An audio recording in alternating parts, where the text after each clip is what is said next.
G'day and welcome to another episode. My name is Daethstro, the Aussie Geek, and today we will be looking at MP21G Bumblebee, aka Generation 2 Bumblebee. Yes, we have MP45 now, but honestly I prefer this guy much better than the newer masterpiece. Yes, he is more reminiscent of the actual real car than the animation model, but I'm okay with that.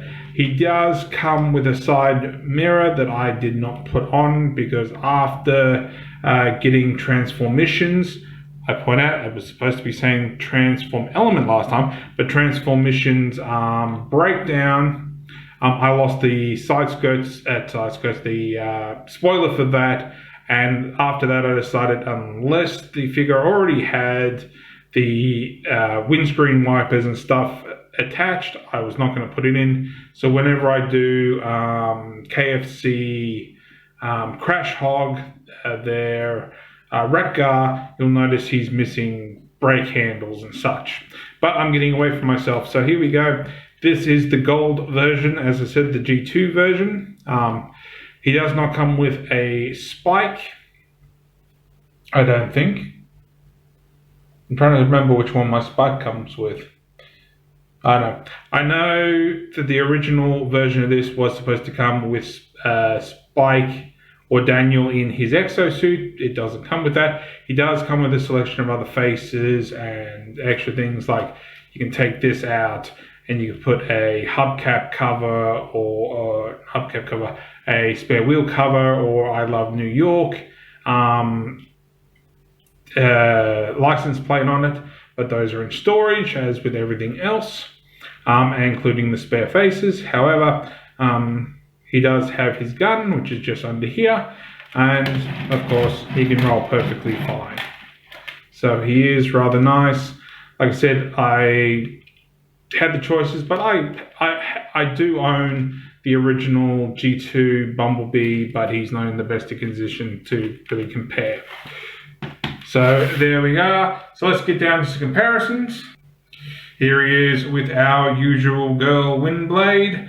She is longer than he is, obviously a lot wider because of the wingspan, and probably a little bit higher due to her sword.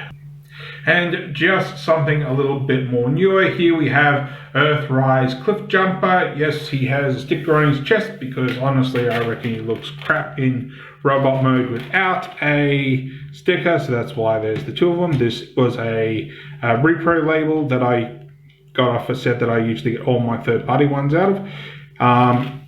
B is just a bit longer than he is, a little bit wider, and he's a little bit taller. So there you go, that gives you a decent size comparison for what he looks like compared to something a bit newer with the mini bots.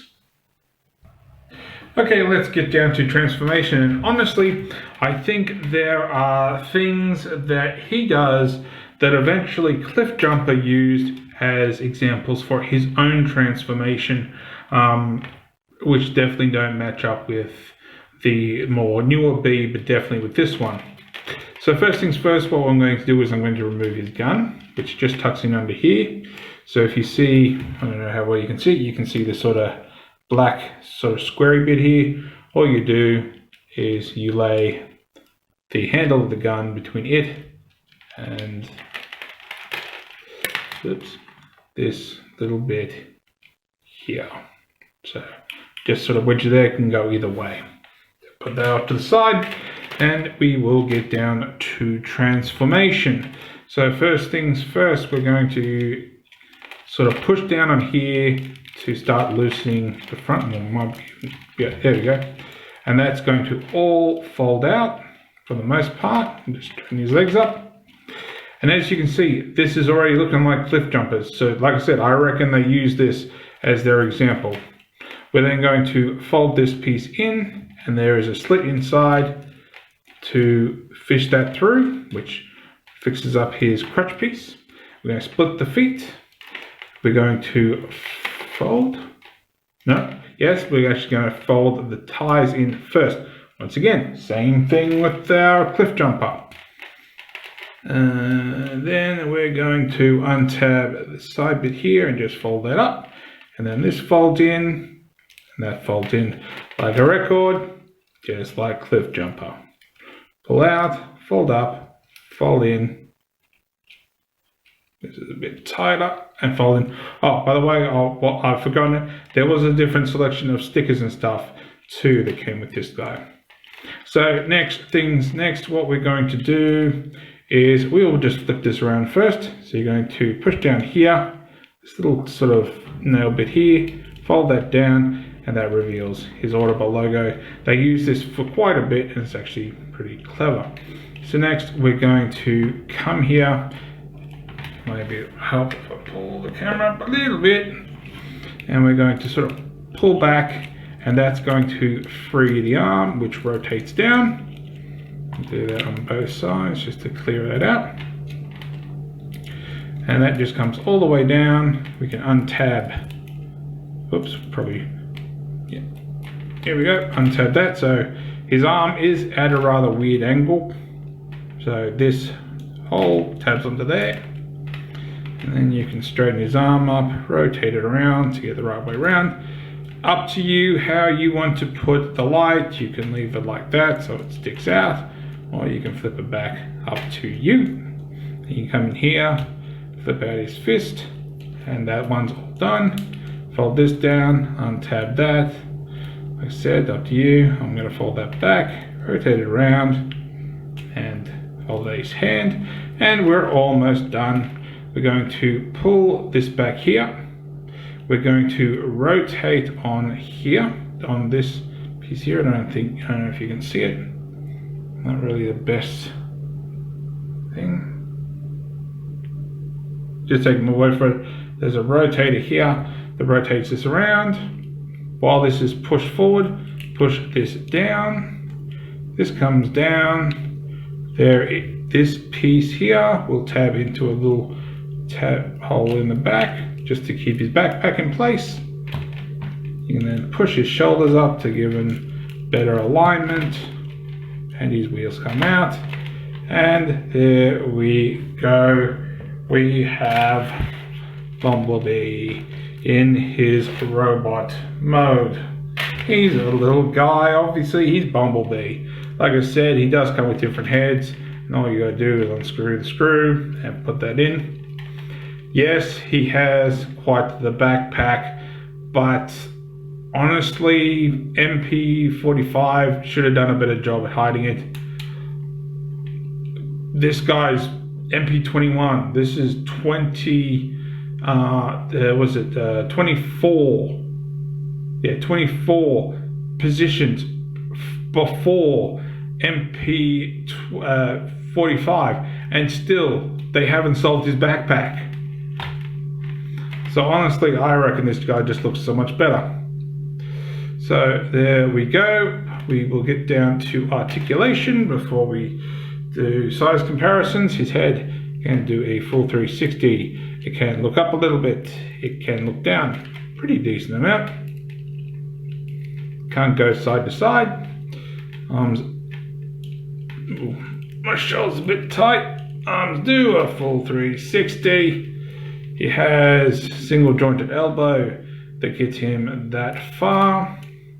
He has bicep rotation. He has, oh, hang on a minute. Wow. That never occurred to me. Oh, and it's wholly there. He has no wrist rotation. So there you go. He does have waist rotation. His legs go that far.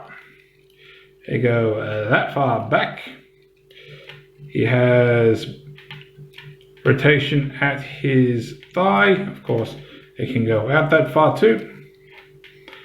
It has a pretty good knee bend, and you can also bend it forward if you want for some sort of chicken walk stance if we really want it.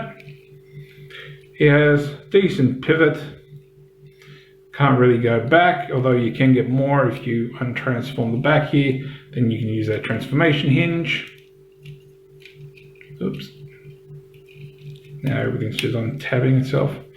And it does come up a little bit. Not by much though.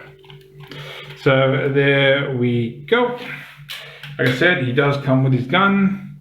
The original came with a blue one. That is, I think it's very reminiscent of what I have for... come on, focus. Very reminiscent of what I have for Ironhide, but this is obviously a bit smaller. And of course, he has no finger articulation. He's just a solid piece, although we do have something of a square peg hole. So there we go, and you can hold that perfectly fine. And normally I have him sort of relax hip shot position, and I usually have my Daniel. This is I'm trying to remember where I got that. I don't think he came with that one. I think he came with MP10, but honestly I don't remember to this point. So there we go. And let's get down to the final size comparisons. Here he is with Cliff Jumper, and just as I said, I know I keep bringing back to it, but apart from the tire being in a different spot, there's B's foot transformation, and even though it's different, there's the hood. So honestly, Hasbro and Takara took hints from this guy and put it into this guy. You cannot tell me no different. So there we go. And there he is with the big bot himself, MP10. And honestly, they look pretty good considering how small he looked in the animated series. So there we go. If you did like this video, please leave me a comment. Maybe give me a like. Give me a dislike if you don't like this video. Trust me, it will not hurt my feelings. Maybe even subscribe. You ring that bell if you really want those notifications. I do try to post these every week on my Tuesday, East Australian time, usually at midnight for the following day. So if you happen to be up that late in Australia, mate, go to bed. You got work in the morning. If you're a kid, you gotta go to bed. You got school, man. But thank you for watching, and I'll catch you later.